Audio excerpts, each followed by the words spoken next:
कथा से खेल मैदान दुर्दशा का हुआ शिकार। आखिर बच्चे खेले तो खेले कहाँ।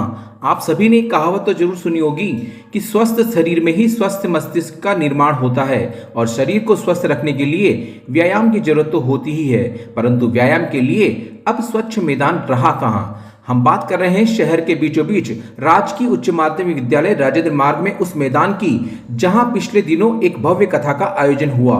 एक ऐसी कथा जो पहले ही दिन से विवादों में रही, जिसमें कथा सुनने आए महिलाओं व बुजुर्ग समझदार श्रोताओं से बाउंसरों द्वारा अभद्रता की गई। करोड़ों रुपए की इस कथा ने तो विद्यालय के मैदान का स्वरूप ही बदल दिया। कथा कुमार का विश्वास भी शहर की जनता पर शायद खरा नहीं उतरा। विद्यालय के लगभग 3000 बच्चों के खेलने के लिए एकमात्र मैदान है, जहां खिलाड़ी अपनी कला का उत्कृष्ट प्रदर्शन करने के लिए दिन रात मेहनत करता है, परंतु इस आयोजन ने तो इन्हें कहीं का नहीं छोड़ा।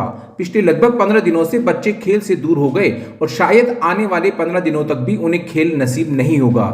6 से 8 तारीख तक होने वाले इस आयोजन के लिए 1-2 तारीख से ही टेंट का सामान मैदान पर आने लग गया और कथा समाप्त होने के बाद आज तक यहां सामान अस्त व्यस्त पड़ा हुआ है। अभी तक टेंट के सामान खुल ही रहे हैं, यहां तो पूरे खेल मैदान का नक्शा ही बदल गया। मैदान में जगह जगह बड़े खड्डे पड़ गए, पूरे मैदान में कीचड़ फैला हुआ है। शायद इन्हीं अव्यवस्थाओं के कारण विद्यालय में होने वाली 17 से 19 वर्ष के छात्र छात्राओं के लिए 67वीं बास्केटबॉल खेलकूद प्रतियोगिता को भी मैदान की दुर्दशा के कारण कहीं अन्यत्र शिफ्ट किया गया। आपको बता दें कि मैदान की इसी दुर्दशा से विद्यालय के प्रिंसिपल भी खासे परेशान व नाराज दिखे। उनका कहना था कि विद्यालय विकास प्रबंधन समिति के नियमों के अनुरूप दिए गए मैदान को अभी तक आयोजन समिति ने खाली नहीं किया और न ही इस मैदान के हालात सुधारे। मजे की बात तो यह है कि इसी मैदान पर कुछ ही दिनों में एक और भव्य आयोजन होने वाला है, जिसकी व्यवस्था के लिए दूसरी आयोजन समिति इन टेंटों के खुलने का इंतजार कर रही है। फिर वही डोम, फिर वही मैदान पर बड़े बड़े खड्डे और फिर वही गाजे बाजे।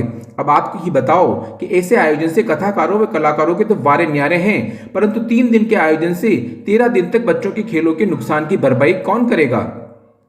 आखिर इसे आयोजन से आम जनता को शहर के बीचों बीच बेतरतीब यातायात के कारण हुई अव्यवस्था व मैदान से विद्यालय को होने वाले आर्थिक नुकसान के लिए आखिर कौन जिम्मेदार है। जनता मांगती है जवाब, जिम्मेदार मौन क्यों है। बिरोड़ा से नवभारत समाचार संवाददाता लोकेश तिवारी की विशेष रिपोर्ट। जैसा कि आप देख पा रहे हैं मेरे पीछे, ये वही मैदान है जहां पर 6, 7, 8 को कथा का आयोजन रखा था। आप देख पा रहे हैं मैदान, ये वही मैदान है जो बच्चों के खेलने के लिए काम आता है। ये वही मैदान है जहां पर बच्चे अपनी प्रतिभाएं दिखाते हैं। मैं कैमरामैन से कहूंगा कि इस मैदान को दिखाएं। आज 13 तारीख तक ये कथा का आयोजन 6, 7, 8 को हुआ था।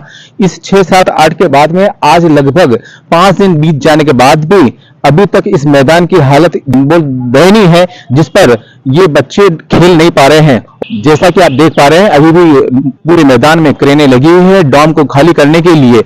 और इस डोम को जो खुलना था, जब हमने संस्था प्रधान जी से बात की है तो उन्होंने कहा है कि आयोजन के 3 दिन पहले और 3 दिन बाद तक के लिए हम लोग परमिशन देते हैं। तो ये 6, 7, 8 की जो कार्यक्रम की परमिशन थी, लगभग 9, 10, 11 के आसपास ये मैदान खाली हो जाना चाहिए था, परंतु आज तक ये मैदान खाली नहीं हो पाया है, जिससे यहाँ के विद्यार्थी इस खेल खेलने से वंचित हैं। इस तरह की हालत अगर किसी आयोजन के बाद में होती है तो ये सोचने का विषय है।